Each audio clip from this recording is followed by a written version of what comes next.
पूर्वर तो गोटे ड्राइवर साहब ये निशा खाई खाइन ड्राइवर मैंने से साहब को उड़े देले पूरा मझे एमती सिचुएसन आसाला जब मुझे ड्राइवरटे बोली कह झील मिलनी आपण लोक भी किसी कहते कि इथिरे मेंडुली बाबू तांको फायदा नियम निहाती मु महासंघर फायदा किसी भी करी 10 लाख ड्राइवर को जब 20 माने 2,000 पर डे कम पारुच से ड्राइवर को वर्ष को 2,000 व्यवस्था कहीं कर ड्राइवर जदि कौन व्यक्ति को दुर्घटना करुछंती से दुर्घटना ग्रस्त व्यक्ति समस्त खर्च ड्राइवर वहन करिवो इथिरे आपण राजी हेबे आगामी दिन गाड़ी के चलेबे बीजेडी बीजेपी कांग्रेस ड्राइवर संघ कहा पई भल लंका को जी गला सब रक्षा सही मझे कथा उठिला कि आपन किए जने कोटी कोटी टंका देछि आपन परिवार लोक मध्य सामना आसथिले कोन थिला से घटना प्रकृत रे केही माने टंकाटी तो देबेनी माने कहिबा पई बदनाम करिया पई समस्त आसीबे इलेक्शन लड़िबा को केबे ऑफर आछि आपन गत थर आस्थिला किछि नुआ पार्टी रु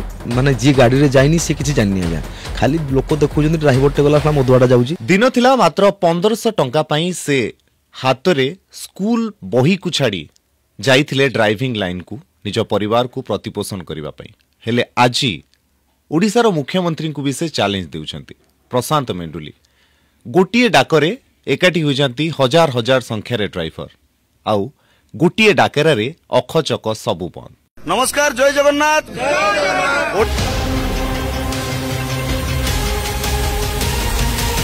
प्रशांत मेंडुली बाबू आपन को स्वागत करूची धरित्री लाइव को नमस्कार बहुत भलो छी प्रशांत मेंडुली आपण पछरे कहार हाथ अच्छी आपण एते जो साहस जेतेबेले आपण पछरे हजार हजार ड्राइवर थांती आपण छाती फुले की आगु को आसंती साहस आपण को कहा पाखरु आसे आपण को पछरे वास्तविक भाव रे की अछि मो पछरे जदी की अछि ताले कहबा को बोले मो ड्राइवर भाई माने मु जदी आज माने कोठी ठिया आइ पारुजी कोठी किछि करि पारुजी ताले ड्राइवर भाई मान को पई ड्राइवर भाई माने मो पछरे अछंती बोली मु भय मते काहु करनी कारण मो पछरे लक्ष लक्ष ड्राइवर भाई माने अछंती मु तांको पई आगु को लठुजी तेनु करी कोनसी जगह निर्द्वंद रे मु चली थाय आगु केते संख्या रे ड्राइवर आपण को सहित एबे का डेट रे आपण को सहित केते जण ड्राइवर भाई आम सहित पाखापाखि 3.5 लाख ड्राइवर भाई बर्तमान जोड़ी होगी अच्छा किंतु आम संघ हिसाब से जब कहवा आमर 2,60,000 खंडे रेजिस्टर्ड अलरेडी हो सारे रेजिस्टर्ड भी चली आगे धीरे धीरे माने संपूर्ण जोटा क्लीयर कही हेनी कि 3.5 लाख रु 4 लाख निहाती भाव आम सहित जोड़ी होगी अच्छा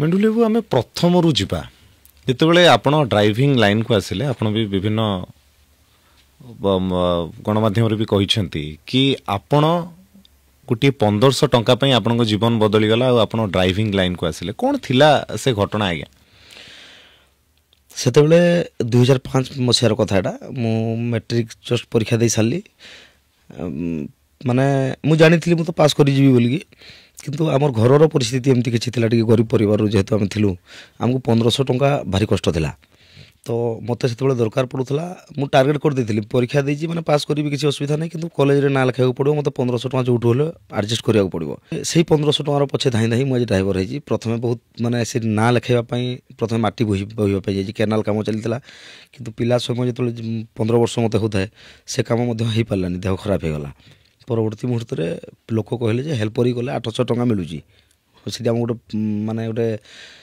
डैमटे तैयारी होता है हेटी किसी गाड़ी लगी थे सेठी जिते जानली मुझे मास को 800 टका दरमा मु टार्गेट करनेली 2 मास मो पाखरे समय अच्छी 800 1600 मिल जाव माने 100 मो पाखरे उछुली जाव आहरी किंतु 1500 टका मो काम हो जाव चेष्टा करथिली किंतु भाग्य जुआड़ कुआड़ कुआड़े नहीं गला जहाँकि संभव हो पारानी प्रथम वर्ष मु ना लिखे 1500 टका आपण रोजगार कले 1600 टका तापर एडमिशन कले ना ड्राइविंग लाइन भल लागिला आपण को ड्राइविंग देखो एक्चुअली कोन हला जिते मुझे गली मु 2 मास पर जिते मालिक ठारे मु ना लिखाइबा पैसा पत्र मागिली मत देलेनी पैसा एक्चुअली जेहेतु छोट पिला थी पैसा भी देलेनी मोर कांदिबा छड़ा किसी रास्ता नथिला मु तापर जिते से मैनेजर मैंने मत किसी देलेनी सहयोग कलेनी मालिक पाखु जाई कंदारडा कली मत पैसा दरकार अछि बोली से माने एमती कर कर मत किसी दिन विलंब करदेले माने आउ मासे भावंतु विलंब करदेले आसिला बेले कॉलेज रा ना लिखाइबा माने स्थान नाही हो तेणुक जिते ना लिखई पार्ली बहुत दुख लगी कांदारडा करी भी घरे भी मो बड़ भाई माँ बापा समस्ते बुझे ठीक अच्छे ए वर्ष हो पारानी तू तो भल पढ़ुचु पढ़ू निहाती भाव में आम भी चेष्टा करुचु कि आम द्वारा तो सक्षम हो पारुनी तो घरे कहले जे तू नेक्स्ट वर्ष लिखबू ना किंतु मु कौन कली जेहेतु 2-3 मास रही जाइली गाड़ी रे गाड़ी किसी नॉलेज आसी जाइला ମୁଁ କହିଲି ଏଇ ବର୍ଷଟେ ପୁଣି କରିବି କ'ଣ, ଯାହା ହଉ ତ ଗୋଟେ କରିବ, ଗରିବ ପରିବାର ଯୁଆଡ଼େ ଗୋଟେ ଗାଈ ହେଲେ ବି ଚରାଇବାକୁ ପଡ଼ିବ। ତେଣୁକରି ଏଇଟା ହିଁ ଭଲ ଅଛି, ଗାଡ଼ିକୁ ପଳେଇବା, ଗାଡ଼ିରେ କମ୍ ସେ କମ୍ ବର୍ଷେ ରହିବା, ପରବର୍ତ୍ତୀ ମୁହୂର୍ତ୍ତରେ ଦେଖିବା। ତ ପୁଣି ଯେଉଁ ପଳେଇ ଆଇଲି ଗାଡ଼ିକୁ, ଆଉ ବର୍ଷେ ପରେ ଆଉ ଇଚ୍ଛା ହେଲାନି ପଢ଼ିବା ପାଇଁ। ମାନେ ଏଇ ଲାଇନ୍ଟା ଗୋଟେ ଢୋକିଗଲି, ଗାଡ଼ି ଚଲେଇ ଜାଣିଲିଣି ବର୍ଷେ ପରେ ପରେ, ମାନେ ତାପରେ ଡ୍ରାଇଭର ଦୁନିଆକୁ ଯେଉଁଟାକି ପଳେଇ ଆସିଲି। ଆପଣ ଡ୍ରାଇଭର ହେଇଗଲେ, ଡ୍ରାଇଭର ମହାସଂଘର ସଭାପତି, ସେ ଯାତ୍ରା କେମିତି ଥିଲା? ଡ୍ରାଇଭର ସଂଘର ସଭାପତି ହେବାଟା ଆକ୍ଚୁଆଲି ଏଇଟା ତ ମାନେ ଖେଳ, ମାନେ ଭଗବାନଙ୍କର ନିହାତି ଭାବରେ। କାରଣ ମୁଁ ଗୋଟେ ସାଧାରଣ ଡ୍ରାଇଭିଂ ଯେଉଁ କରିଛି ମୁଁ 12-14 ବର୍ଷ, ତା ଭିତରେ ଯେତିକି ଅସୁବିଧା ଭୋଗିଛି, ଯେଉଁଟା ସମସ୍ୟା ଦେଖାଦେଇଛି, ଏସବୁ ବିଷୟ ପାଇଁ ଆମେ ଆକ୍ଚୁଆଲି ଆବାଜ ଉଠାଇବା ପାଇଁ ଯେତେବେଳେ ଚାହୁଁ, କେହି ନଥାନ୍ତି ପାଖରେ। ଜଣେ ଯଦି ଆବାଜ ଉଠାଇବା କୌଣସି ଫାଇଦା ହେବନି, କେହି ଶୁଣିବେନି। ଏବଂ ଆମର ମୁଖ୍ୟ ଜିନିଷ ହେଉଛି କରୋନା ଯେତେବେଳେ ଆସିଲା 2019ରେ, ଆମକୁ ସିଏ ଶିଖେଇ ଦେଇଗଲା, ଶିକ୍ଷା ମଧ୍ୟ ଦେଇଗଲା। ଆଉ କରୋନାରୁ ହିଁ ଆମେ ମାନେ ସଂଘଟା ଯେଉଁଟା ଆମେ ଭାଇମାନେ ଆରମ୍ଭ କଲୁ। କାରଣ କରୋନାରେ ମୋତେ ବେଶୀ ଦୁଃଖ ଲାଗିଥିଲା ଯେ କରୋନା ଯୋଦ୍ଧାର 100% ହକଦାର ଆକ୍ଚୁଆଲି ଡ୍ରାଇଭର। ଅଲଗା ମାନେ ବି ଅଛନ୍ତି କରୋନା ଯୋଦ୍ଧା ହେବା ପାଇଁ, ଆମେ ଯାହାକୁ ସରକାର ଡିକ୍ଲେୟାର କରିଛନ୍ତି କରୋନା ଯୋଦ୍ଧା, ତାଙ୍କୁ ମାନେ ମନା କରୁନୁ, ସେଇଟା ଭୁଲ କରିଛନ୍ତି ସରକାର ବୋଲି। କିନ୍ତୁ ତା ସହିତ ଡ୍ରାଇଭର ମଧ୍ୟ ଯୋଡ଼ି ହେବା ନିହାତି ଆବଶ୍ୟକ ଥିଲା। କାରଣ କରୋନା ସମୟରେ ନିଜ ଜୀବନ ସହିତ ଖେଳିକିରି ଆମେ ଏ ରାଜ୍ୟରୁ ଅନ୍ୟ ରାଜ୍ୟକୁ ସେତେବେଳେ ବି ଧାଉଁଥିଲୁ, ପଛଘୁଞ୍ଚା ଦେଇନୁ। ହଟସ୍ପଟ୍ ଏରିଆ ଭୁବନେଶ୍ୱର କହିଲେ ମଧ୍ୟ ଗାଡ଼ି ନେଇକି ଆମେ ମାନେ ମେଡ଼ିସିନ ସାମାନ ହେଉ, ନୀତି ଆବଶ୍ୟକ ସାମଗ୍ରୀ ହେଉ, ସବୁ ନେଇକି ଯା କଲୁ। ମାନେ ସମସ୍ତଙ୍କର ଜୀବନ ଅଛି, ସମସ୍ତେ ଘରୁ, ଯେଉଁ ପ୍ରଥମେ 22 ଦିନ ଲକଡାଉନ୍ ହୋଇଥିଲା, କେହି ଘରୁ ବାହାରିବା ପାଇଁ ବି ନାରାଜ। ମାନେ ପୁଅ ଦେହ ଖରାପ ହେଲେ ମାଆ ବି ପାଖକୁ ଯାଉନଥିଲା, ସେଇ ସିଚୁଏସନ୍। କିନ୍ତୁ ସେତେବେଳେ ଆମକୁ ଏକ ତ ଗରିବୀ ଖାଉଛି, ଆଉ ସେକେଣ୍ଡରେ ଆମେ ଯଦି ପଛଘୁଞ୍ଚା ଦେଇଦେବୁ ଡ୍ରାଇଭର, ତାହେଲେ ପୁଣି ଦୁନିଆ ବି ଚାଲିବା ମୁସ୍କିଲ ହେଇଯିବ। କୌଣସି ଡ୍ରାଇଭର ଭାଇ ନିଜ ଜୀବନକୁ ଖାତିର ନ କରି ସମସ୍ତେ ସହଯୋଗ କରୁଛନ୍ତି। ତ ସରକାରଙ୍କ ତରଫରୁ ଯେଉଁ ସମ୍ମାନଟି ମିଳିବା କଥା, କିଛି ଆମକୁ ପଇସା ପତ୍ର ନ ଦିଅନ୍ତୁ, କିନ୍ତୁ ଯେଉଁ କରୋନା ଯୋଦ୍ଧାର ଯେଉଁ ଗୋଟେ ମିଳୁଥିଲା, ଆମକୁ ନିହାତି ଭାବରେ ସେଥିରେ ସମ୍ମାନଟି ମିଳିବା କଥା କରୋନା ଯୋଦ୍ଧାର। ଯେତେବେଳେ ମିଳିଲାନି, ଆମେ ଦେଖିଲୁ ସରକାର ସମସ୍ତଙ୍କୁ ସହଯୋଗ କରୁଛନ୍ତି, କିନ୍ତୁ ଡ୍ରାଇଭର ନାଁଟି କୁଆଡ଼େ ଆସୁନି, ରାସ୍ତାରେ ଖଟୁଛି ଡ୍ରାଇଭର। ତ ନିହାତି ଭାବରେ ସେତେବେଳେ ଦୁଃଖ ଲାଗିଥିଲା। ଆଉ ଆକ୍ଚୁଆଲି ଆମ ପ୍ରତି ଅନ୍ୟାୟ କାହିଁକି ହେଉଛି ଗୋଟେ ମନରେ ଆସିଥିଲା।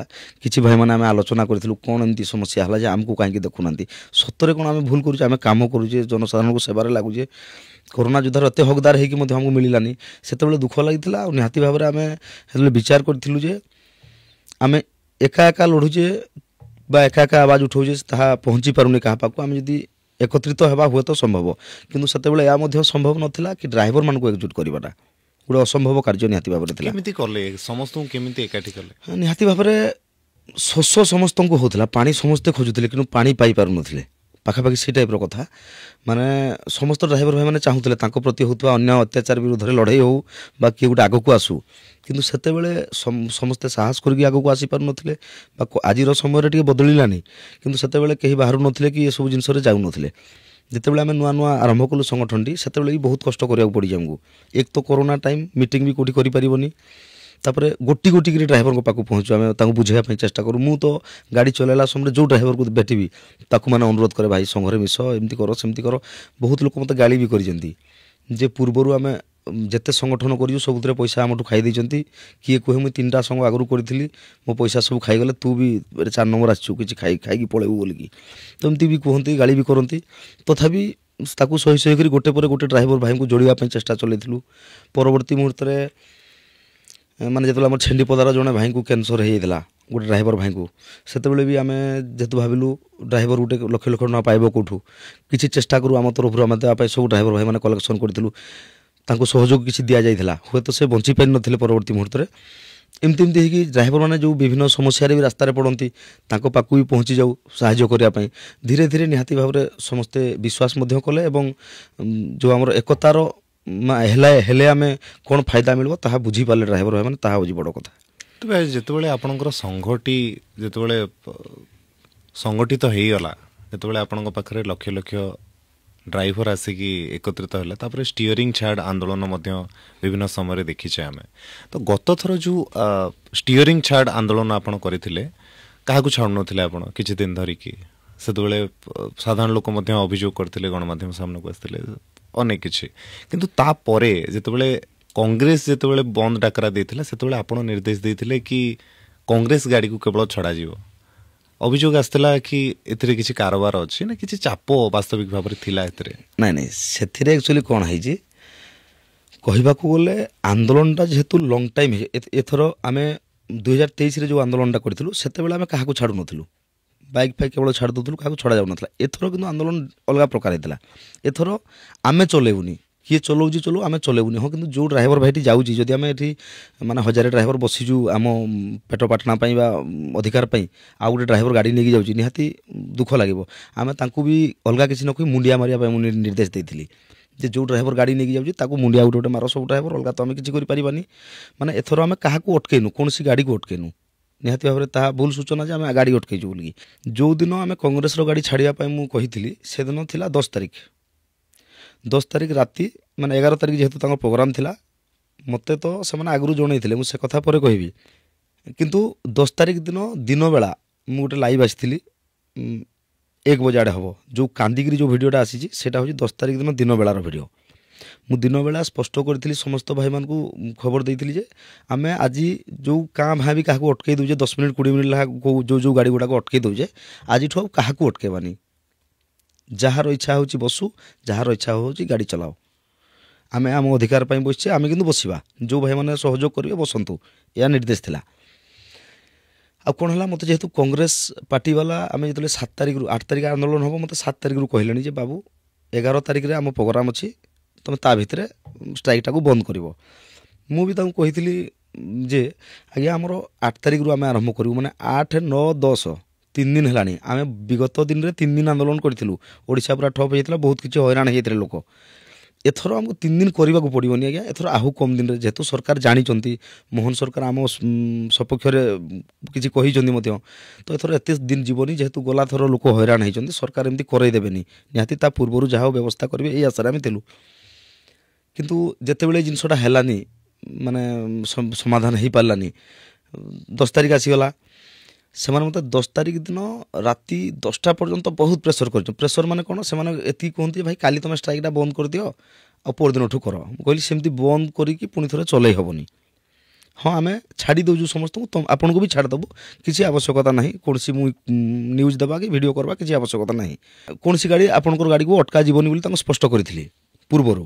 ଯେ ଆମେ ପ୍ରଥମେ ତ କହିଥିଲି 10 ତାରିଖରୁ ଆମେ ଆଉ ନଥିବ ଆନ୍ଦୋଳନ, କିନ୍ତୁ ଯେତେବେଳେ ମଜବୁରି ଆନ୍ଦୋଳନ ରଖିବାକୁ ପଡ଼ିଲା, ସେତେବେଳେ ମୁଁ ତାଙ୍କୁ ଜଣେଇଥିଲି ଯେ ଗାଡ଼ି ଦିନ 1 ବଜେ ମୁଁ ଡିକ୍ଲେୟାର ଦେଇଥିଲି ଅଲରେଡ଼ି, କାହାରି ଗାଡ଼ିକୁ ଆମେ ଅଟକାଇବାନି, ଆଉ ମୁଣ୍ଡିଆ ମାରିବାର ବି ଆବଶ୍ୟକ ନାହିଁ। ଭଲ ଭାବରେ ଯାହାର ଇଚ୍ଛା ହେଉଛି ଗାଡ଼ି ଚଲଉ, ଯାହାର ଇଚ୍ଛା ନାହିଁ ସିଏ ବସି ରହୁ, ଏମିତି କହିଥିଲି। ତେଣୁକରି ଆମେ କାହାରି ଗାଡ଼ିକୁ ଅଟକାଉ ହିଁ ନଥିଲୁ। କିନ୍ତୁ କ'ଣ ହେଲା, ଏମାନେ ମୋତେ ବହୁତ ପ୍ରେସର କଲେ, ଯେଉଁଟା ଆମ କଂଗ୍ରେସ ନେତାମାନେ ବି। କାରଣ ମୋତେ ସେମାନେ ସନ୍ଧ୍ୟା ସମୟରେ କହିଲେ ଯେମିତି ହଉ ତୁମେ ଡିକ୍ଲେୟାର ଦିଅ, ଆମ ଗାଡ଼ି ଗୁଡ଼ାକ ଯେମିତି ନ ଛେକନ୍ତି, ଗାଡ଼ି ଗୁଡ଼ାକ ଯେମିତି ଆସିପାରିବ। ମୁଁ ସେତେବେଳେ ତାଙ୍କୁ ଅଟକେଇଥିଲି 10:30 ହେଇଯାଇଥିଲା। ମୋ ଭିଡ଼ିଓଟା 10:30 ବଜେ ହିଁ ଦେଇଥିଲି। ରାତି 10 ବଜେ ମୋତେ ଫୋନ୍ ଆସିଲା ଯେ ମୁଁ ମନା କରିଛି ସମସ୍ତ ଭାଇମାନଙ୍କୁ ଗାଡ଼ି ଅଟକେଇବୁନି କାହାରି ବୋଲିକି, କିନ୍ତୁ ଏମାନେ ଜୟପୁରରେ ଗାଡ଼ି ଅଟକେଇ ଦେଇଛନ୍ତି, କଂଗ୍ରେସ ଗାଡ଼ି। ମୋତେ ଯେତେବେଳେ ଫୋନ୍ ଆସିଲା ଜୟପୁରରେ ଗାଡ଼ି ଅଟକେଇ ଦେଇଛନ୍ତି, ଭାଇ ତୁମକୁ ଏତେ ଦିନ କହିଲୁଣି, ଆଉ ତା ପୂର୍ବରୁ ବି ସମସ୍ତେ ଭିଡ଼ିଓ ବନେଇଥିଲେ, ନ୍ୟୁଜ୍ରେ ମଧ୍ୟ କହିଥିଲେ, ଅନୁରୋଧ କରିଥିଲେ ଆମକୁ, ଆମେ ଦେଖିଛୁ। ତ ଏମାନେ ମୋତେ ଟିକେ ଗାଳି ଟାଇପ୍ର, ମାନେ ରାଗେଇକି କହିଲେ ଯେ ତୁମକୁ ଏତେ ଦିନ କହିଲା ପରେ ମଧ୍ୟ ତୁମେ ଆମକୁ ହଇରାଣ କଲ, ଆମେ ତୁମର କ'ଣ କଲୁ, ଇଏ କଲୁ ସିଏ କଲୁ। ଆଉ ଜିନିଷଟା ଏମିତି ନଥିଲା ଯେ ମୁଁ ତାଙ୍କୁ କହିଲି ଗୋଟେ ଗାଡ଼ି ତ ମୁଁ କହିଦେଉଛି, ଆପଣଙ୍କ ଗାଡ଼ି ଯୁଆଡ଼େ ଯିବ ମୋତେ କୁହନ୍ତୁ, ମୁଁ କହିଦେବି, ସେ ଜାଗାରେ ଛାଡ଼ିଦେବେ, ଆପଣ ବ୍ୟସ୍ତ ହୁଅନ୍ତୁ ନାହିଁ। ସିଏ ମୋତେ କହିଲେ ଭାଇ 314 ବ୍ଲକରୁ ଗାଡ଼ି ବାହାରିବ। ମାନେ 314 ବ୍ଲକକୁ ଫୋନ୍ରେ ଆଉ କଣ୍ଟ୍ରୋଲ କରିବା ସମ୍ଭବ ନୁହଁ।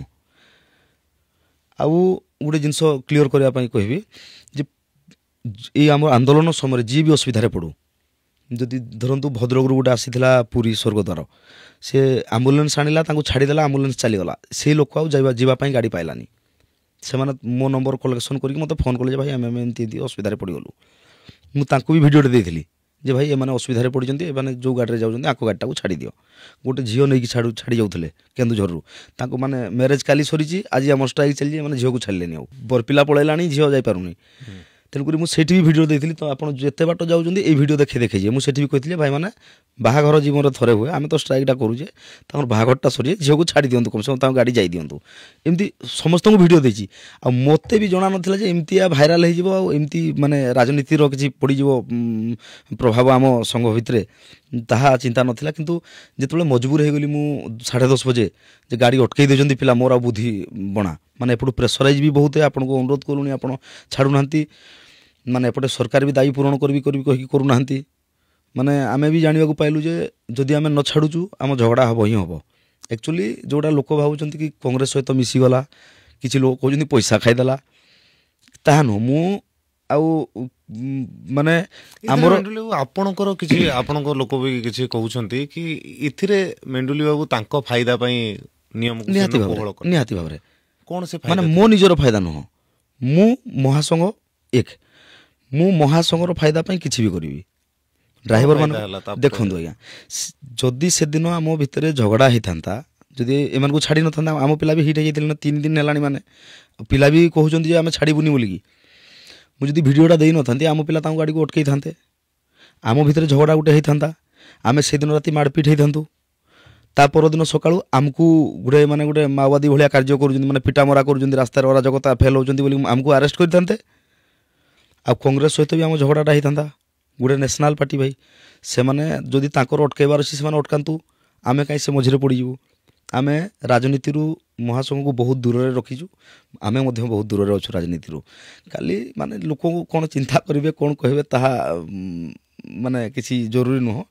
ଆମେ ଆମ ସଂଘକୁ ବଞ୍ଚାଇବା ପାଇଁ, ଆମେ ଆମ ପିଲା ଆର ଦିନ ଆରେଷ୍ଟ ହେଇଥାନ୍ତେ, ଆମେ କଂଗ୍ରେସ ସହିତ ଝଗଡ଼ା ହେଇଥାନ୍ତୁ, ଆମକୁ ମାନେ ଏଇ ସରକାର ହିଁ ମାନେ କହିଥାନ୍ତେ ଯେ ଏଗୁଡ଼ା ଡ୍ରାଇଭର ନାଁରେ ଆସିକି ଝଗଡ଼ା କରୁଛନ୍ତି, ରାସ୍ତାରେ ମାନେ ହିଂସାତ୍ମକ ଆଚରଣ କରୁଛନ୍ତି କହିକି ଆର ଦିନ ଆମ ଆନ୍ଦୋଳନଟା ବି ଭଣ୍ଡୁର ହେଇଯାଇଥାନ୍ତା, ମାନେ ସେ ଦାବି ବି ପୂରଣ ହେଇଥାନ୍ତା, କିଛି ହେଇନଥାନ୍ତା। ତେଣୁକରି ଆମେ ଦେଖିଲୁ କାହା ସହିତ ଲାଗି କିଛି ଫାଇଦା ନାହିଁ। ଆମେ ତ ସେମିତି କାହାରି ଗାଡ଼ି ଅଟକାଉ ନାହୁଁ, ଆଙ୍କ ଗାଡ଼ି ହେଲେ କାହିଁକି ଅଟକାଇବା ଯେ। ଆଉ ମୁଁ ମାନେ ଏ ଭିଡ଼ିଓକୁ ଏତେ ଗୁରୁତ୍ୱ ଦେଇନଥିଲି, ତେଣୁକରି ଗୋଟେ ହାଲକା ହିସାବରେ ଗାଡ଼ି ଗୁଡ଼ାକ ଛାଡ଼ି ଦିଅ। ଆମର ତ ଅଲରେଡ଼ି ଆମେ ଦିନ ବେଳୁ ଡିକ୍ଲେୟାର ଦେଇସାରିଛୁ ଯେ ସମସ୍ତ ଗାଡ଼ି ଛାଡ଼ିବା, କାହାକୁ ଅଟକାଇବାନି ବୋଲିକି। ପୁଣି ଆଙ୍କୁ ହେଲେ କାହିଁ ଅଟକାଇବା? ଯେତେବେଳେ ଆମ ପିଲା ଭୁଲ କରିଦେଲେ, ଅଟକେଇ ଦେଲେ, ମୁଁ ବାଧ୍ୟ ହେଲି ଭିଡ଼ିଓ ଦେବା ପାଇଁ।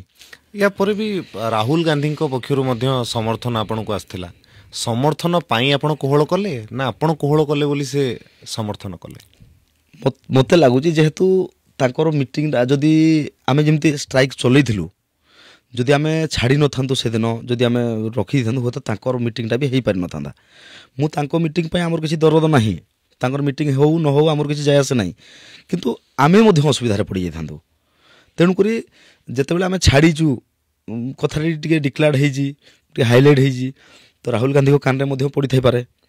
ନିହାତି ଭାବରେ ସିଏ ବି ଯେଉଁ ଆମେ ଛାଡ଼ିଛୁ ସେଥିପାଇଁ ଆମ ବିଷୟରେ ଦୀପଦ କହିଲେ। ମେଣ୍ଡୁଲି ବାବୁ, ଏତେ ଥର ଆପଣ ଷ୍ଟ୍ରାଇକ୍ କରୁଛନ୍ତି, ବିଭିନ୍ନ ଲୋକ ଆପଣଙ୍କର ଆସୁଛନ୍ତି, ବହୁତ ପଇସା ତ ଖର୍ଚ୍ଚ ହେଉଥିବ। ପଇସା ଆସୁଛି କେଉଁଠୁ? ଦେଖନ୍ତୁ, ପଇସାଟା ଆମର ହେଉଛି ଯେତେ ଡ୍ରାଇଭର ଆମ ସହିତ ଅଛନ୍ତି ଆଜ୍ଞା, ଯେମିତି ନେତା ମନ୍ତ୍ରୀଙ୍କର ଯଦି ମିଟିଂଟିଏ ହେବ, ତାଙ୍କୁ ପେଟ୍ରୋଲ ଖର୍ଚ୍ଚା ବି ଦେବାକୁ ପଡ଼ିବ, ମାଂସ ଫାଂସ ଖାଇବେ ସେଟା ବି ମାନେ ଖର୍ଚ୍ଚା ବି ଦେବାକୁ ପଡ଼ିବ। କିନ୍ତୁ ଆମର ସିଷ୍ଟମ୍ ଅଲଗା। ଆମର ଥିରେ କୌଣସି, ଆମେ ତ ନେତା ନୁହଁ, ଆମେ ତ ଗୋଟେ ଭିକାରୀ, ଆମେ କେଉଁଠୁ ଦେବୁ? ଏଇଟା ସବୁ ମାନେ ଯେଉଁ ଡ୍ରାଇଭର ତା ଅଣ୍ଟରୁ ଯେଉଁ ଯେତେ ଡ୍ରାଇଭର ଭାଇ ଆମର ସହିତ ସାମିଲ ଅଛନ୍ତି ସମସ୍ତଙ୍କର ସହଯୋଗରେ ସବୁ କାମ ହୁଏ। ମାନେ ଆମର ସିଷ୍ଟମ୍ କରିଦିଆଯାଏ, କେତେ ଟଙ୍କା ଲେଖା ପଡ଼ିଲା, 10 ଟଙ୍କା ଲେଖା, ସବୁ ପିଲା 10 ଟଙ୍କା ଲେଖା ଦେବେ। ପଇସାର କିଛି ଯଦି ଆବଶ୍ୟକ ପଡ଼ିଲା ଆମେ ଭଏସ୍ ଫିନ୍ ବି ମାରିଦେବୁ, ଭାଇ ଆମକୁ ଏଇ କାର୍ଯ୍ୟ କରିବାର ଅଛି, ପଇସା ଦରକାର, ପିଲାମାନେ ଦେବେ, ମାନେ ନିଜ ହାତରୁ ଆଜ୍ଞା, ଡ୍ରାଇଭର ମାନଙ୍କ ପକେଟର ପଇସା। ସଭାପତି ହିସାବରେ ଆପଣଙ୍କର କିଛି ବଡ଼ ଆମାଉଣ୍ଟ ଥାଏ? କିଛି ନାହିଁ ଆଜ୍ଞା, ଖାଲି ବଦନାମ ଯାକ ବୋହିଛି, ଅନ୍ୟ କିଛି ନାହିଁ। ଆଉ ମୋର ମାନେ ମୁଁ ଗର୍ବ କରେ, ଆଉ ମୋତେ ଭଲ ଲାଗେ ଏଇ ଜିନିଷଟା। ଠିକ୍ ଅଛି, ମୁଁ ପାଉଣା କିଛି ନେଇପାରିନି, କାହିଁକି ନେଇପାରିନି? ବ୍ୟବସ୍ଥା ଆମେ କରିନୁ। ଆମେ ପ୍ରଥମରୁ ଯେତେବେଳେ ସଂଗଠନଟା କରିଥିଲୁ, ବିନା ମୂଲ୍ୟରେ ଭାଇ ଆମେ ଏକାଠି ହେବା ବୋଲି ଗୋଟେ କହିଥିଲୁ। ତେଣୁକରି ଆମେ ଏଯାଏଁ କିଛି ନେଇନୁ। ହଁ, ବର୍ତ୍ତମାନ କିନ୍ତୁ ସିଷ୍ଟମ୍ ଆରମ୍ଭ କଲୁଣି। ଆଗାମୀ ସମୟରେ 20-30 ହଜାର ନେବି, ମୋତେ ଦେବେ, ମାନେ ବ୍ୟବସ୍ଥା କରାହେଲାଣି। ତେବେ ଆପଣ ଯେତେବେଳେ ପ୍ରୋଟେଷ୍ଟ କରୁଛନ୍ତି ମେଣ୍ଡୁଲି ବାବୁ, ସେତେବେଳେ ବହୁତ ସାଧାରଣ ଲୋକ ରାସ୍ତାରେ ଯାତାୟାତ କରିପାରୁନାହାନ୍ତି, କାହାର କେଉଁ ଅସୁବିଧା, ଯଦି ଆପଣ ପର୍ସନାଲି ବି ସେ ଆପଣ ଯେମିତି କହିଲେ କି ସେ ଯେଉଁ ବାହାଘର ଘଟଣା, ଆପଣ ଯଦି ପର୍ସନାଲି ନ ଭେଟିଥାନ୍ତେ ସେ ବି ହଇରାଣ ହେଇଥାନ୍ତେ। ତେଣୁ ଆପଣଙ୍କୁ ଲାଗେନି ପ୍ରୋଟେଷ୍ଟ ଆପଣ ଯେତେବେଳେ କରନ୍ତି, ଯେତେବେଳେ ଷ୍ଟିୟରିଂ ଛାଡ଼ ଆନ୍ଦୋଳନ ହୁଏ, ସେତେବେଳେ ସାଧାରଣ ଲୋକ ପ୍ରଭାବିତ ହୁଅନ୍ତି ବୋଲି ଲାଗେନି ଆପଣ? ନିହାତି ସେଟା ପ୍ରଭାବିତ ହୁଅନ୍ତି, କିନ୍ତୁ ଦେଖନ୍ତୁ, ଆମେ କିଛି ଜିନିଷ ଜାଣିଲେ ମଧ୍ୟ, କଷ୍ଟ ହେଲେ ମଧ୍ୟ ବାଧ୍ୟ କରିବା ପାଇଁ, କାରଣ ଆମ ପାଖରେ ବି ତ କିଛି ରାସ୍ତା ନାହିଁ ଯେ ସରକାରଙ୍କୁ ଆମ ଯେଉଁ ଦୁଃଖ ଜଣାଇବା ପାଇଁ। ଭାରତରେ ଯେଉଁ ନିୟମ ବିଧି ଅଛି ସେଇ ନିୟମ ବିଧି ଭିତରେ ଆମକୁ ଯିବାକୁ ପଡ଼ିବ, ଅଲଗା କିଛି ଆମେ କରିପାରିବାନି। ତେଣୁକରି ପ୍ରୋଟେଷ୍ଟ କରିବା ଛଡ଼ା ଆଉ କ'ଣ ହେଲେ ରାସ୍ତା ଅଛି? କିନ୍ତୁ ଆମେ ଚାହୁଁନୁ, ଆମେ ପ୍ରତ୍ୟେକ ସମୟରେ ଜନସାଧାରଣଙ୍କୁ ଦେଖିଛୁ। ମାନେ ଦେଖନ୍ତୁ, ଆରଥର ଯେତେବେଳେ ଷ୍ଟେରିଂ ଛାଡ଼ ଆନ୍ଦୋଳନ କରିଥିଲୁ, ମେଟ୍ରିକ୍ ପରୀକ୍ଷା ଚାଲିଥିଲା, ଆମେ ଗ୍ୟାରେଣ୍ଟି ଦେଇଥିଲୁ କୌଣସି ପିଲାର ପରୀକ୍ଷା ବନ୍ଦ ହେବ ନାହିଁ। ପିଲାକୁ ଯଦି ଗାଡ଼ି ନ ଛଡ଼ାଗଲା, ପିଲାକୁ ନେଇକି ପହଞ୍ଚାଇ ଦେବୁ ସ୍କୁଲରେ। ଯଦି କେଉଁ ମାନେ ରୋଗୀକୁ କେଉଁ ଗାଡ଼ି ନେଇକି ଆସୁଛି ତାକୁ ବି ବୋହିକି ନେଇଯିବେ ଆମ ପିଲା। ତେଣୁକରି ଜନସାଧାରଣଙ୍କୁ ହଇରାଣ କରିବାର ଉଦ୍ଦେଶ୍ୟ ନାହିଁ, କିନ୍ତୁ ଆମେ ବାଧ୍ୟ ସେଇ ଜିନିଷ କରିବା ପାଇଁ, ନହେଲେ ସରକାର ଶୁଣିବେନି। ସରକାରକୁ ଉଠାଇବା ପାଇଁ ଆଉ କ'ଣ ରାସ୍ତା ଅଛି? ତଥାପି ଆମେ ଶାନ୍ତିରେ ଭଲରେ କରିବା ପାଇଁ ଚେଷ୍ଟା କରୁ। ଆଉ ଗୋଟେ ଜିନିଷ ଆପଣ ଜାଣିଥିବେ, ଆମେ ହଇରାଣ କରୁଛୁ ଲୋକମାନଙ୍କୁ, ଆମକୁ ଦୁଃଖ ଲାଗୁଛି, ଆମେ ମାନେ ହଇରାଣ କରିବା କଥା ନୁହଁ ସମସ୍ତେ କହିବେ। କିନ୍ତୁ ଆଉ ଗୋଟେ ଜିନିଷ ଧ୍ୟାନ ଦେବେ, ଭାରତରେ ଯଦି ଯେତେବେଳେ ଯାହାକୁ ଯାହା ଦରକାର ହେଇଥାଏ, କାହା ଗାଁର ରାସ୍ତା ଭାଙ୍ଗିଗଲା, କାହା ଗାଁର ନଳକୂପ ଖରାପ ହେଇଗଲା, ଯାହା ବି ହଉ, ଲୋକ କେଉଁଠିକି ଯାଆନ୍ତି ଆଜ୍ଞା? ରାଜରାସ୍ତାକୁ ଯାଆନ୍ତି। ସେଠି କିଛି କାହାକୁ କହିବେନି, କିଛି ନଥିବ, ଆଗରୁ କାହା କିଛି ସୂଚନା ନଥିବ, ଡାଇରେକ୍ଟ ଷ୍ଟ୍ରାଇକ୍ କରିଦିଅନ୍ତି। ତାଙ୍କ ଗାଁର ନଳକୂପ ଖରାପ ହେଲା, ସେମାନେ ଷ୍ଟ୍ରାଇକ୍ କରନ୍ତୁ ନ କରନ୍ତୁ ଆମର କିଛି ଯାଏ ଆସେ ନାହିଁ।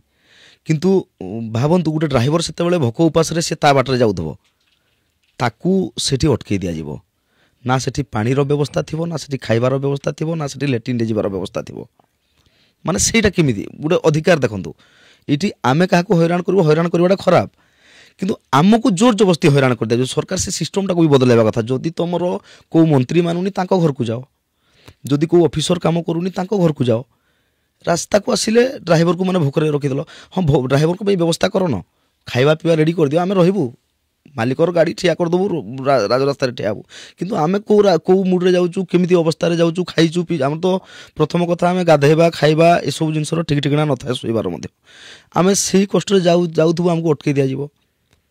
ଏଇ ଯେଉଁ ବ୍ୟବସ୍ଥାଟି ଅଛି ଏଇଟା ବି ଗୋଟେ ଦୁଃଖଦାୟକ ବ୍ୟବସ୍ଥା, କାରଣ ଆମେ ଦୋଷୀ ନଥାଉ ସେଠି କିଛି, କିନ୍ତୁ ଆମେ କଷ୍ଟଟା ଆମେ ପାଉ। ପ୍ରମୁଖ ଦାବି ଗୁଡ଼ିକ କ'ଣ ଆପଣଙ୍କର? ପ୍ରଥମ କଥା ତ ହେଉଛି, ଆପଣ ଜାଣିଥିବେ ଡ୍ରାଇଭିଂ ଲାଇନ୍ରେ ନା ଗାଧା ଠିକ୍ ଅଛି, ନା ଖାଇବା ଠିକ୍ ଅଛି, ନା କୌଣସି ଜିନିଷର ଟାଇମ୍ ଟେବୁଲ୍ ନାହିଁ।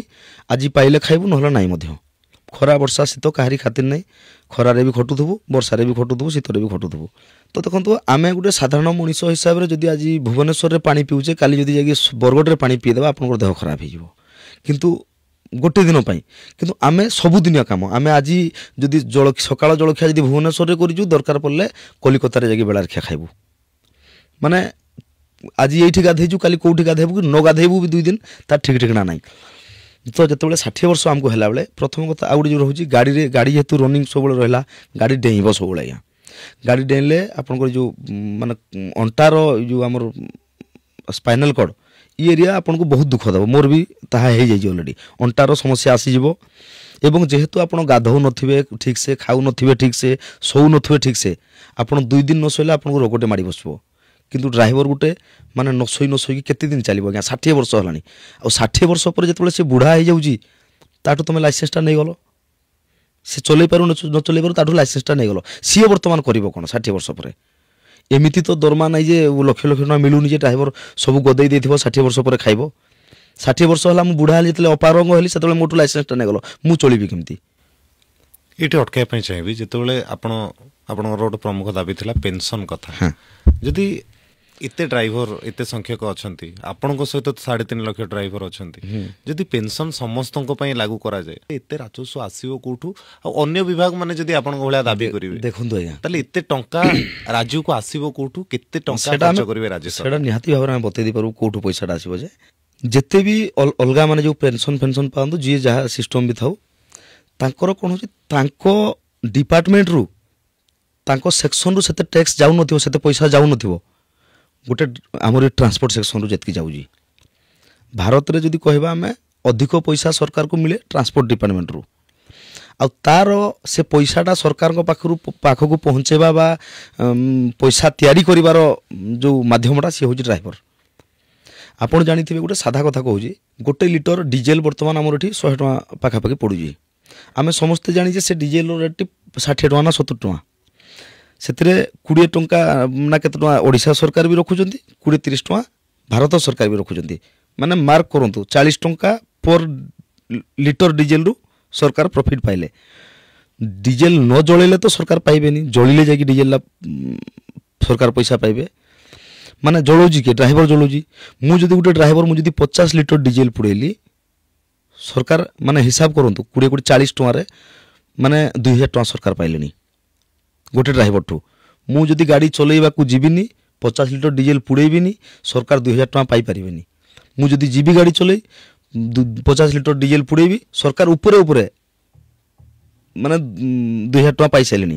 ଆପଣ ଚିନ୍ତା କରନ୍ତୁ ଯେଉଁ 3 ଲକ୍ଷ ଡ୍ରାଇଭର ପରେ ଡ୍ରାଇଭର ବି ଅଛନ୍ତି, ଠିକ୍ ଅଛି 10 ଲକ୍ଷ ବି ହୁଅନ୍ତୁ, 10 ଲକ୍ଷ ଡ୍ରାଇଭରଙ୍କଠୁ ଯଦି 20 ମାନେ 2,000 ପର ଡେ କମେଇ ପାରୁଛ, ସେ ଡ୍ରାଇଭରକୁ ବର୍ଷକୁ 2,000ର ବ୍ୟବସ୍ଥା କାହିଁ କରିପାରିବନି। ଆଉ ଟ୍ରାନ୍ସପୋର୍ଟ କେବଳ ଡିଜେଲ କଥା पेट्रोल କଥା ନୁହଁ, ତା ଭିତରେ ଯେଉଁ टैक्स फैक्स बहुत किसी अच्छी रोड टैक्स टूल टैक्स माने आहरी बहुत नौजंती से सब हिसाब करबा पई माने मो पाखरे व्यवस्था नाही। निहाती भाबरे एटा गोटे शॉर्टकट रे दिसुजी डीजेल जो बा पेट्रोल जोडा मिलु सरकार जो टैक्स टा नौजंती ड्राइवर पुडेले ही नौजंती तेलटा। तो गोटे हिसाब करंतु प्रत्येक ड्राइवर थ्रू सरकार 2,000 पर डे नेलेनी, जो ड्राइवर की 50 लिटर डीजेल पुडे दोजी माने 50 लिटर रो काम करूजी जी, तो पैसा केमिति अभाव हला अपनी सरकार को। धरि नियंतु आपनको शर्त सरकार मानि नेले, किंतु ता बदल रे आपनको गोटे शर्त दिया गला कि ड्राइवर जदि कोनोसी व्यक्ति को दुर्घटना करूछंती से दुर्घटनाग्रस्त व्यक्तिंकर समस्त खर्च ड्राइवर वहन करिवो, इथिरा आपण राजी हेबे? आगामी दिन गाड़ी कहीं चलेबेनी आज्ञा, आपण भी जो पर्सनल गाड़ी मान के जाउछंती से माने भी कहीं जाई परिबेनी। कारण मरीगले गोटे ड्राइवरटे देखो आप आम 5-7 हज़ार ड्राइवर दरमा अच्छी मार्केट में पचार आप बर्तमान 35,000 गोटे जगह पाँच जगह जाणी।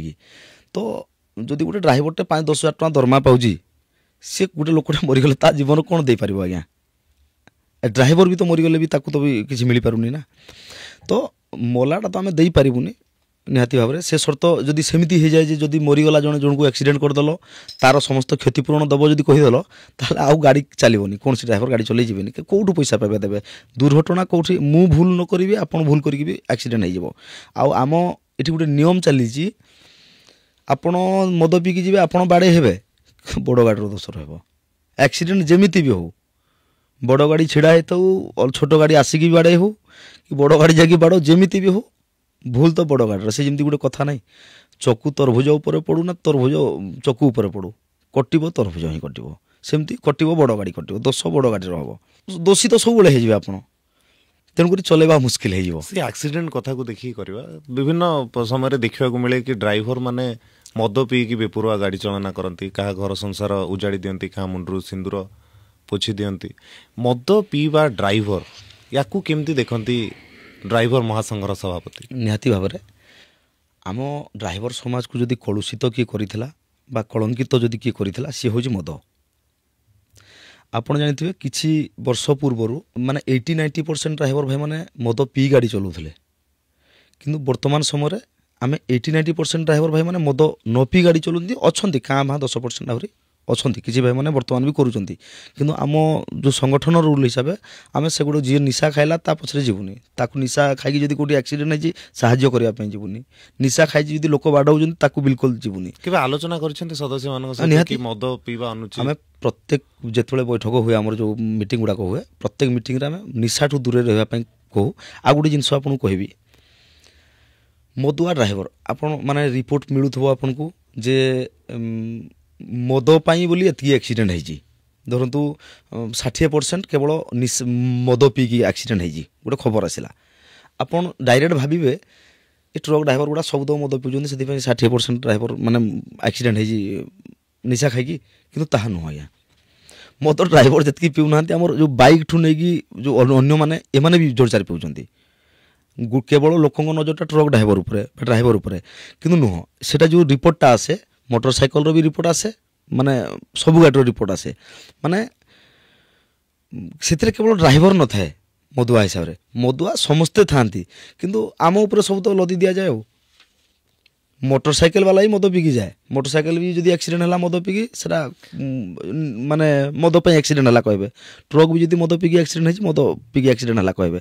तो ये सब तक ट्रक वाला ऊपर ही लदा जाए मोटरसाइकेल वाला ऊपर किसी लदा जाए कि मोटरसाइकेल वाला मद जी पी आपन मत कौन दंड मिलिया दरकार जी मद पीकी गाड़ी चलेबा? मो हिसाब से आज्ञा जो भाई मैंने वर्तमान भी गाड़ी चलाउछंती आमर तो प्रथमे सरकार टे चेकिंग करूना आज्ञा आमे भी रिक्वेस्ट करथिलु सरकार को विगत सरकार को भी करथिलु ए सरकार को भी करिजु कम से कम से मेसीन जदि फुकेला मेसीन तो आपड़ जदि पुलिस ऑफिस तुम फोर्स से ना चेक करने आमको छाड़ू आम प्रत्येक टूल गेट आम चेकिंग करूँ आम चाहूँ निशा मुक्त ड्राइवर समाज करने किंतु आमको चांस मिलूनी आम चाहूँ जो ड्राइवर भाई निशा खाई लाइसेंस कैंसल कर दिया जाऊन किसी असुविधा नहीं आम खुशी हूँ आज्ञा कारण यही मदुआ ड्राइवर पूरा ड्राइवर समाज मदुआ होगी पूर्वर तो गोटे थिला ड्राइवर साहब ये निशा खाई खाइन ड्राइवर मैंने ତାକୁ ସେ ସାହାବକୁ ଉଡ଼େଇ ଦେଲେ ପୁରା।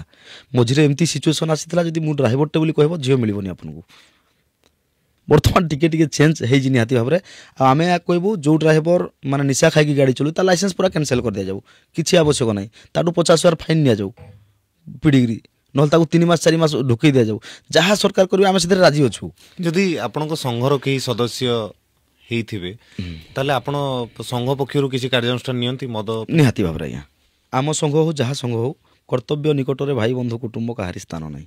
ତେଣୁକରି ଆମର ମାନେ ନିଜ ପୁଅ ବି ହଉ ଯଦି ଭୁଲଟା କରିଛି ଭୁଲଟା ଆମ ପିଲା ହେଲେ ମଧ୍ୟ ଆମେ ନିହାତି ହିସାବରେ ତାକୁ ମାନେ ଦରକାର ପଡ଼ିଲେ ସଂଘରୁ ବହିଷ୍କାର କରିଦେବୁ। ନହେଲେ ଯଦି ମାନେ ଆମେ ତ ଆଉ ଯେଉଁଟାକି ତାକୁ ତ ଜେଲ୍ ଭରି ପାରିବୁନି। ଯଦି ସେମିତି ଆମ ନଜରକୁ ଆସିଲା, ଆଉ ଆମର ରୁଲ୍ ବି ଅଛି ଏଇ ବର୍ଦ୍ଦି ପିନ୍ଧିକି କୌଣସି ଡ୍ରାଇଭର ଭାଇ କାଉଣ୍ଟର ଯିବେନି। ଯିଏ କାଉଣ୍ଟର ଗଲା ଯଦି ଫଟୋ ଆସିଗଲା ତାକୁ ବାହାର କରିଦେବୁ, ଆମେ ରଖିବୁନି, ଏକଘରିଆ କରିଦେବୁ ପୁରା। କୌଣସି ଡ୍ରାଇଭର ଭାଇ ତାକୁ ସାହାଯ୍ୟ କରିବା ପାଇଁ ଯିବେନି କି ସେ ମଲେ ବି ତାକୁ କେହି ଯିବେନି। ଆଉ ଗୋଟେ ବିଷୟ ଉପରକୁ ଯିବା।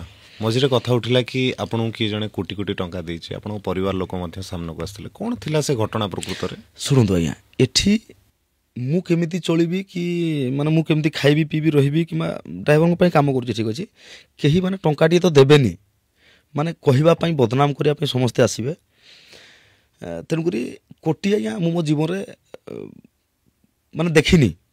ସ୍ତ୍ରୀ ମଧ୍ୟ ସାମ୍ନାକୁ ଆସିଥିଲେ ଭିଡ଼ିଓରେ। ଆଉ ମୁଁ ତ ଏହା ବି ସ୍ପଷ୍ଟ କରିଦେଇଥିଲି ମଝିରେ, ମୁଁ ଲାଇଭ୍ ଆସିକି ବି କହିଥିଲି ତମେ ମାନେ ଇଡି ସିବିଆଇ ଜାଣା ନେଇକି ଆସ, ଆମେ କ୍ଲିଅର। ମୁଁ ସାଧାରଣ ଡ୍ରାଇଭର ଥିଲି, ଆଜି ବି ଅଛି। ଆଉ କାଲି ମୁଁ ଯେଉଁ ଅବସ୍ଥାରେ ଥିଲି, ମେଟ୍ରିକ୍ ପରୀକ୍ଷା ଦେବା ପାଇଁ ଯାଇଥିଲି, 1500 ଟଙ୍କା ପାଇନଥିଲି, ଆଜି ବି ମୁଁ ସେଇ ପରିସ୍ଥିତିରେ ଅଛି। ବର୍ତ୍ତମାନ ବି ଆପଣ ମୋ ପର୍ସ ଚେକ୍ କରିପାରିବେ। ମାନେ ରୋଜଗାର କେତେ ଆପଣଙ୍କର? କିଛି ନାହିଁ ଆଜ୍ଞା, ମୋ ରୋଜଗାର କହିଲେ ମୁଁ 2 ଏକରର ଚାଷ କରେ, ଧାନ ଚାଷ କରେ। ଏବଂ ଏଇ ସଂଘ ହେଲା ପରେ ଯେତେବେଳେ ମୁଁ ଆଉ କାମ କରିପାରିଲିନି, ମାନେ ଧାଁ ଧପଡ଼ ହେଲି, ମୁଁ ଗୋଟେ ଦିମାଗ ଖଟେଇ ଗୋଟେ କୁକୁଡ଼ା ରଖିଥିଲି, ଦେଶୀ କୁକୁଡ଼ା କିଛିଟା 7-8ଟା ଦେଶୀ କୁକୁଡ଼ା ରଖିଥିଲି।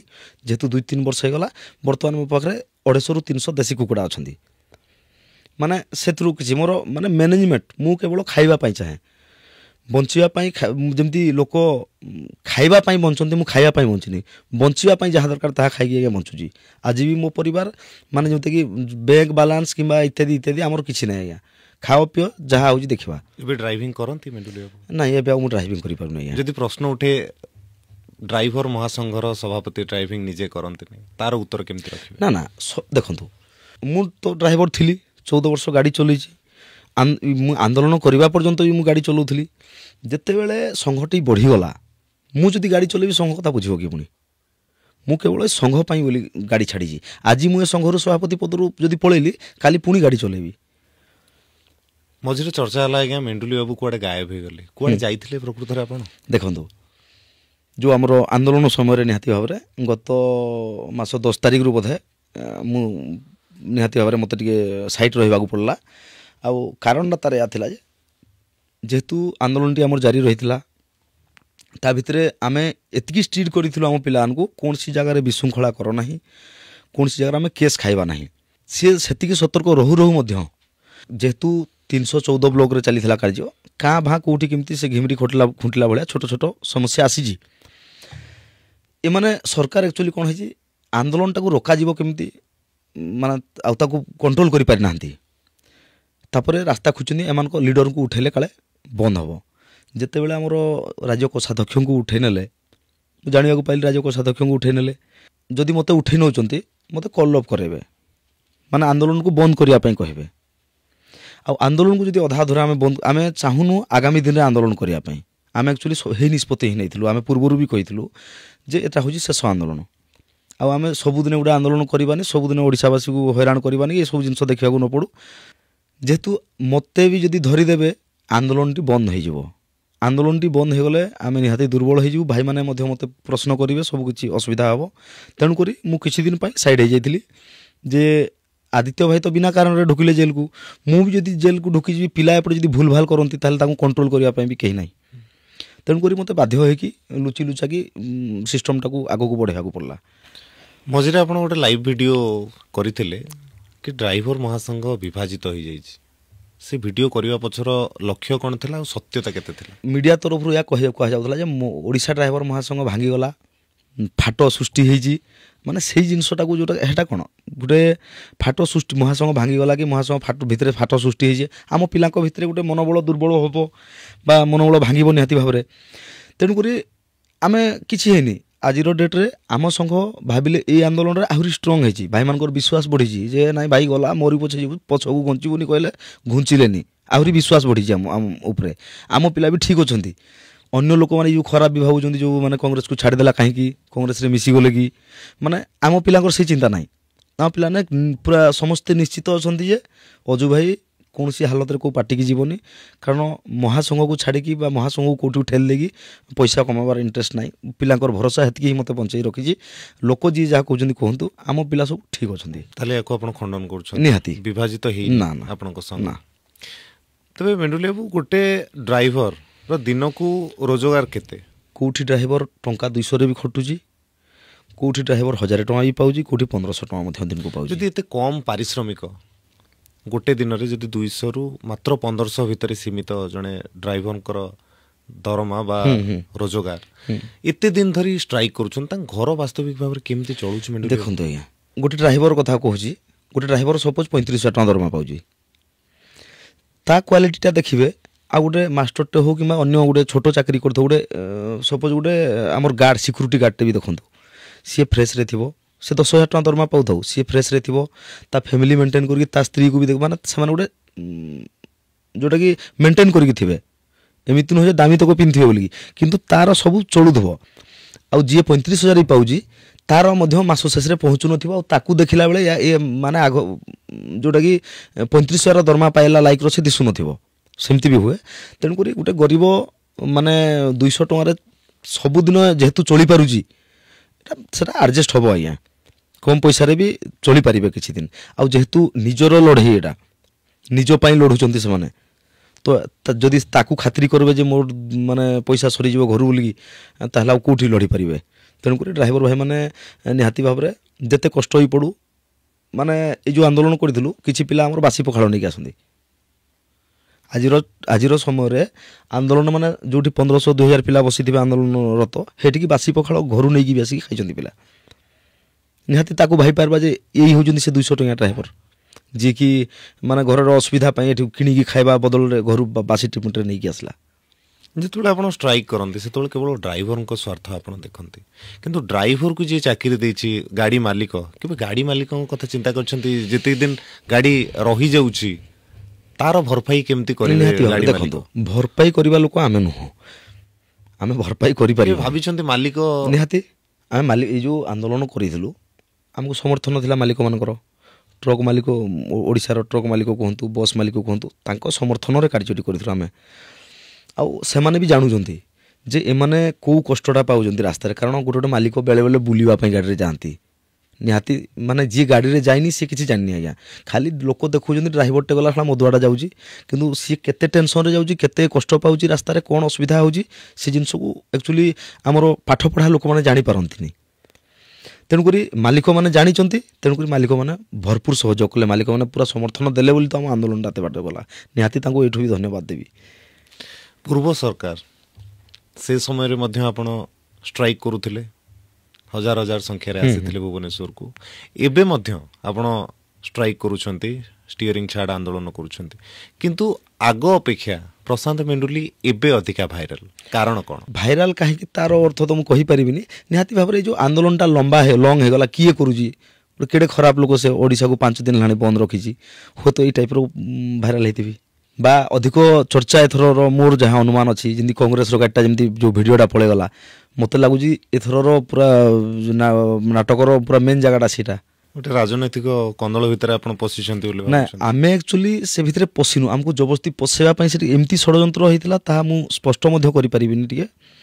ମାନେ ଆମକୁ ଆର ଦିନ କରିଥିଲା ଏଇ ଷଡ଼ଯନ୍ତ୍ର ପଛରେ କି ରହିଥାଏ? ଯଦି ଷଡ଼ଯନ୍ତ୍ର କହିପାରିବିନି, ତାହେଲେ ଷଡ଼ଯନ୍ତ୍ର କରିଥିବା ଲୋକ ନାଁଟା ବି ପ୍ରକାଶ କରିବା ସମ୍ଭବ ନୁହଁ। ଆପଣଙ୍କ ବିରୋଧରେ କ'ଣ ବାସ୍ତବିକ ଭାବରେ ଏବେ ଷଡ଼ଯନ୍ତ୍ର କରାଯାଉଛି? ଡ୍ରାଇଭରଙ୍କ ପ୍ରତି କାହାର ଆକ୍ରୋଶ ରହୁଛି, ଯାହାଫଳରେ କି ଆପଣଙ୍କୁ ଷଡ଼ଯନ୍ତ୍ରର ଶିକାର କରିବାକୁ? ଡ୍ରାଇଭର ତ ସାଧାରଣ ଲୋକ, କିନ୍ତୁ ଗୋଟେ ଡ୍ରାଇଭର ଯଦି 5 ଦିନ ବନ୍ଦ କରିଦେଉଛି, 5 ଦିନ ଯଦି ବନ୍ଦ କରିଦେଉଛନ୍ତି, ତାହେଲେ ସାଧାରଣ ଡ୍ରାଇଭର ବି ନୁହଁ, ଷଡ଼ଯନ୍ତ୍ର ନିହାତି ହେବ। ତ ଆମ ଆନ୍ଦୋଳନକୁ ଭାଙ୍ଗିବା ପାଇଁ ବା ଆମକୁ ବଦନାମ କରିବା ପାଇଁ ହେଇଥିଲା ଷଡ଼ଯନ୍ତ୍ର ଆଜ୍ଞା। ଯେଉଁ ନିଷ୍ପତ୍ତି ଆମେ ନେଇଥିଲୁ କଂଗ୍ରେସର ଗାଡ଼ି ଛାଡ଼ିବା ପାଇଁ, ତାହା ମାନେ ଏମିତି ନିଷ୍ପତ୍ତି ନିଆଯାଇନଥିଲା। ବହୁତ ଚିନ୍ତା କଲା ପରେ, ବହୁତ ମାନେ ବିଚାର କରିକି ନେଇଛୁ ଏବଂ ଆମର ସଂଘକୁ ଆଖି ଆଗରେ ରଖିକି ମାନେ ନେଇଛୁ। आमर निहाती भाव से दिन समस्या थिला एवं आमे सेठु बंचीचु बा भल हिसाब रे समाधान कर पारिजु तार गोटे आपणकर जेतेबेले 2022 मसीह रे हजार हजार संख्या रे ड्राइवर आसीथिले सेतेबेले रास्ता जाम हेतिला आ गोटे जिनस मध्य सोशल मीडिया रे भाइराल हेतिला कि स्मारकी घोड़ा जहाँ मास्टर कैंटीन छकरे रही ता ऊपर मध्य किछि ड्राइवर चढ़ीथिले चढ़ीथिले फोटो भाइराल हेतिला वीडियो भाइराल हेतिला याकु नै कि आपणकर मत कोन एवं आपण सेतेबेले कोन एक्शन नैथिले से माने ऊपर मु निहाती भाव रे सेतेबेले आमे भुवनेश्वर आसीबार प्रथम मु निजे भी भुवनेश्वर आगु आसी नथिली भुवनेश्वर मोर आसीबार भी नथिला ये ड्राइवर को समस्या समाधान न होबारु बाध्य होइकि भुवनेश्वर आसीजु आमे जो ड्राइवर गुडा आम बहुत ड्राइवर भुवनेश्वर आसी नथिले ड्राइवर जी छोट गाड़ी चलाला से भुवनेश्वर जास कला जी ट्रक चलुजी से भुवनेश्वर को माने ढोकिबा संभव न तेणुक बहुत ड्राइवर आसी नथिले आमको भी जना नहीं घोड़ा विषय सेतेबेले एटा हमर ऐतिह्य घोड़ा माने यार इतिहास अच्छी ये सब जिनस हमको जना नहीं एक्चुअली आ गोटे जिनस कौन हुए आम ड्राइवर माने किसी ना भी माने कम पढ़ा लिखा अच्छा किसी भाई माने माने बीए करी भी गाड़ी चलाउछंती किंतु अधिकांश ड्राइवर आम 80% ड्राइवर माने कहबो बोले अंडर मैट्रिक सब थे बड़ भागी तो आमको से विषय किसी जना ना किंतु दुख लगे आमे तो मूर्ख जाति आमे सेतबेले चढ़ी गलु एबे मु परे देखिलिनी माने पार्टी मानकर जेतबेले होउजी कार्य माने घोड़ा ऊपर एबे चढ़ी पूरा न्यूज रे भी बाजुची किंतु से केबे क्षमा मागिबार मु देखिनी कि तांको ऊपर एक्शन मु देखिनी निहाती हिसाब रे ए हम कहबी सेतबेले ड्राइवर माने बोली हम ऊपर एक्शन दिया जाइथिला हमको अरेस्ट करा जाइथिला अन्य लोक माने चलले तांको ऊपर एक्शन नाही किछि किंतु हमर ऐतिह्य से सुरक्षित रहिबार अछि ताको असम्मान करिबार हमर अधिकार नुह आमे ताको माने भल माने ता ऊपर चढ़ीबाटा संपूर्ण भूल जदि आपण महासंघ करिसेंती लक्ष लक्ष ड्राइवर को आपण आपन सहित जोड़िसेंती ताको परिवार को भी जोड़िसेंती आपण राजनीति को लेकिन केमिति देखंती एवं जदि राजनीति करबा को हबो आपण पाखर तो गोटे बड़ समर्थन रहिछि 3.5 लाख परिवार याकु नै कि कोन आपनकर भविष्यत रो योजना कोन ना मोर एक्चुअली अछि जे मु जो लक्ष्य नै कि आसी जी मु एक्चुअली निजे ड्राइवर कष्ट होला ड्राइवर संग तयारी कलु मते प्रथमे ड्राइवर को समस्या पूर्ण करबार अछि ड्राइवर को समस्या जे पर्यंत समाधान हेनी माने मु कुआडे हलिबार चांस नाही तेणुक मु राजनीति को जीवी बोली भी केबे चिंता करी नाही लोक मते कहउचंती एबे पूरा नेता हेगलो एथरो ठिया हेगले तू जीती जीवु बहुत लोक कहउचंती एथरो एमएलए टिकटटा पका एमदी बहुत लोक कहउचंती किंतु आमर से उद्देश्य नाही कि आमे से चिंताधारा नाही न भाई आम पाखरे आमे खाइबा पई संघर्ष करूजु मु कोठी जाई पैसा दे पोस्टर छपाइबा पई माने पैसा नै आम पाखरे लोक कहिबे कहिला लोक कहिबे जे ताको पाखरे कोटी टंगा अछि बोली सेति तो आम जो मिसेस कहिथिले ईडी सीबीआई कोन कोन धरिक आस आ सी तो कही मो 7 पुरुष पर्यंत खोज मोर माने जी आम संपर्क अच्छा सांग साथी इत्यादि इत्यादि आमर कहीं आज्ञा माने जमी धनी ना रिलेसन भितर भी धनी ना तेणुक आम भय करूनु से जिनस को मत लगुनि जे मु जाई राजनीति को ढुकिबी आ राजनीति किसी करि आगु केबे सुजोग मिले आपण राजनीति करिवे नै जदि मु ड्राइवर भाई मानकर समस्या को समाधान कर दे सारी थिबी हुए तो जदि ड्राइवर भाई मानकर किसी ये रुहे बा सेमती किसी परिस्थिति आसे ताहले कहि परिबिनी किंतु वर्तमान समय ना चिंता अछि ना से सब स्वप्न रे आमे भाई पारुजु एबे आगामी जेति कि भी मु आपन को प्रश्न करिवे आपन गोटिए शब्द किबा गोटिए वाक्य रे तार उत्तर देबा को पड़िबो रैपिड राउंड रे बीजेडी बीजेपी कांग्रेस ड्राइवर संघ कहा पई भलो लंका को जे गला सब राक्षस या मोदी ना राहुल आपन किए पसंद मोदी इलेक्शन लड़िबा को केबे ऑफर आसी आपन को गत थर आस्थिला किछि नुवा पार्टी रु मु मना कर देथिली आमे राजनीति सी अलगा आमे अलगा जदि आपन को गोटे दिन पई परिवहन मंत्री करि दिया जाए प्रथम निष्पत्ति प्रथम पदक्षेप कोन रहिबो ड्राइवर मानकर जो आमे जो शौचालय एवं पार्किंग मागिजु प्रथमे ता पई मु परमिशन दे दियंती सब 100 किलोमीटर अंतर रे पार्किंग एवं शौचालय रो व्यवस्था करा जाऊ संघर उन्नति पई स्वार्थ आउ शर्त मेंडुली बाबू कहा को बाछिबे शर्त आज्ञा संघ पई बहुत बहुत धन्यवाद मेंडुली बाबू निजर बहुमूल्य समय बाहर करी आम पाखु आसिले अशेष अशेष धन्यवाद धन्यवाद।